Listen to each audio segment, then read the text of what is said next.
Hello and welcome to our YouTube channel Rapid Data IT Solutions. Once again, please subscribe our channel and help us grow.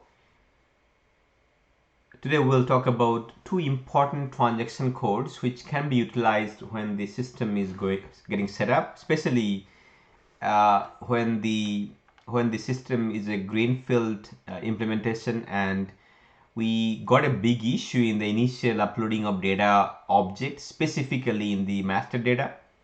And with these two tcodes, we can reset the system to have a almost clean system to reload all the data, than having those bad data sitting there, having some flags here and there to exclude them from the usage. We can use these two tcodes to clean up the system and redo the uploading of data once again for the master data objects. So let's look at them, and first I'll open a tcode called OBR1. So this one we use when you got some problems with the transaction data migration. So with this, we can reset the entire company code. It's going to remove all the transactions which are posted. And it is not a very highly recommended option because there is a risk of losing the transactions which are correct. So only in case that this is a non-live system and the system is going live and we have to clean up the system and redo the uploading of transactions altogether once again, be it ledger or subledger, then we can use this. And also please take precautions in terms of running in test run mode and see if there is any issues, and analyze and be sure before you execute it for the for actuality.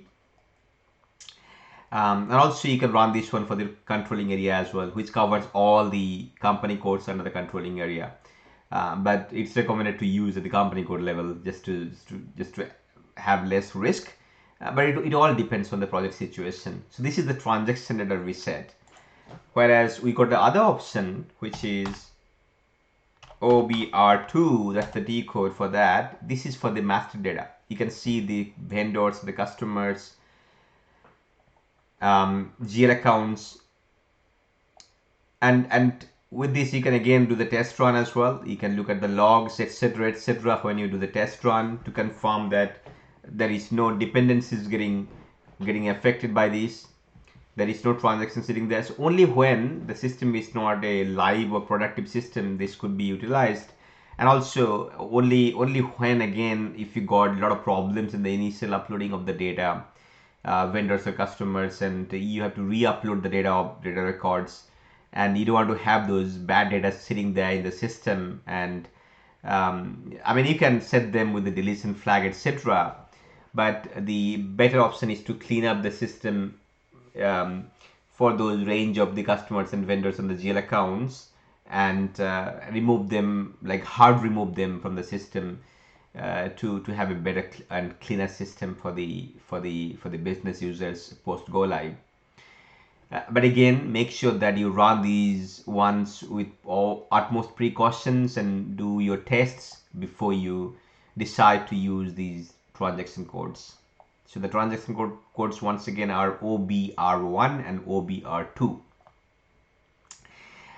Sometimes there is another option which you can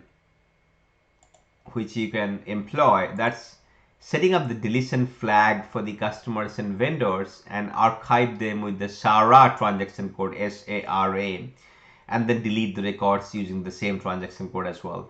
I'll talk about the archiving process in a separate video, and we can leave it for then. But for now, you got the understanding of how you can utilize two transaction codes, OBR1 and OBR2, for the system cleanup before the system goes live, and I mean before you reload the records for the system, so that it goes live with a clean set of data. Thank you so much, and we will see you in the next one.